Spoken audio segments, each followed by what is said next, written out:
নমস্কার, কেমন আছেন সবাই? ওয়ার্ল্ড ক্রিয়েটিভিটি চ্যানেলে স্বাগত জানাই।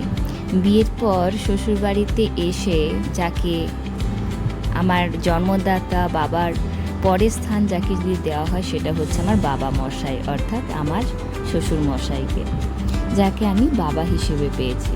তো বাবার সাথে শ্বশুরবাড়িতে এসে প্রত্যেকটা কাটানো মোমেন্ট তোমাদের সাথে শেয়ার করব, গল্প শোনাবো, তোমরা বাকিটা শুনতে থাকো।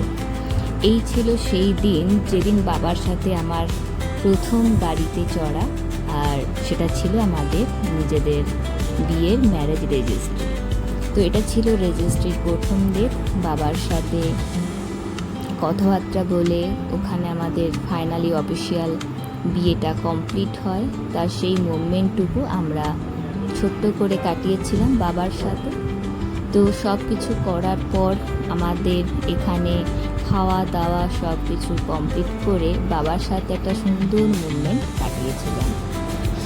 এবার চলে আসবো আমাদের ডে 2-তে, যেখানে আমাদের বাবার সাথে বিয়ের শপিং করতে গেছিলাম, অর্থাৎ বড়বাজার মেদিনীপুর। সেইখানে নেমে পায়ে হেঁটে শপিং মলে ঢুকলাম, ফুড টাইম বলি আমি।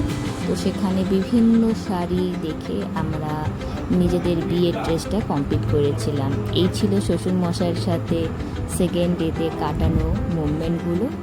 আর এই হচ্ছে প্রত্যেকটা একের পর এক ড্রেস দেখতে দেখতে, সত্যি কথা বলতে বেশ ভালোই কাটাচ্ছিলাম। এই ছিল আলাদাই মুভমেন্ট।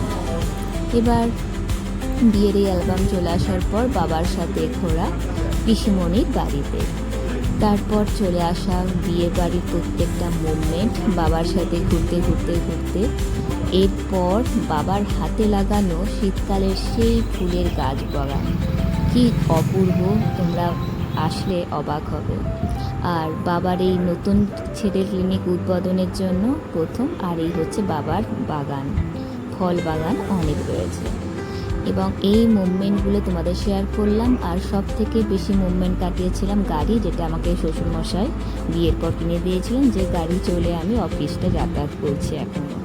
আর এই হচ্ছে বাবা মার বিয়ের পর অ্যানিভার্সারি কাটানোর শেষ মুভমেন্ট। আর এই হচ্ছে সবার সাথে ফ্যামিলির সাথে ঘোরা, ক্লিনিকের সময় কাটানো, আর বাকি গল্পটা পিসিমণির সাথে থাকা তামাশা করে কাটালাম। হ্যাপি ফাদার্স ডে, ভালো থেকো, সুস্থ থেকো বাবা। হ্যাঁ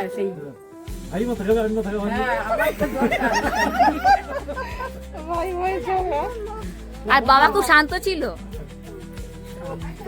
ছোটবেলায় সে না খুব একটা শান্ত না। ও আচ্ছা আচ্ছা।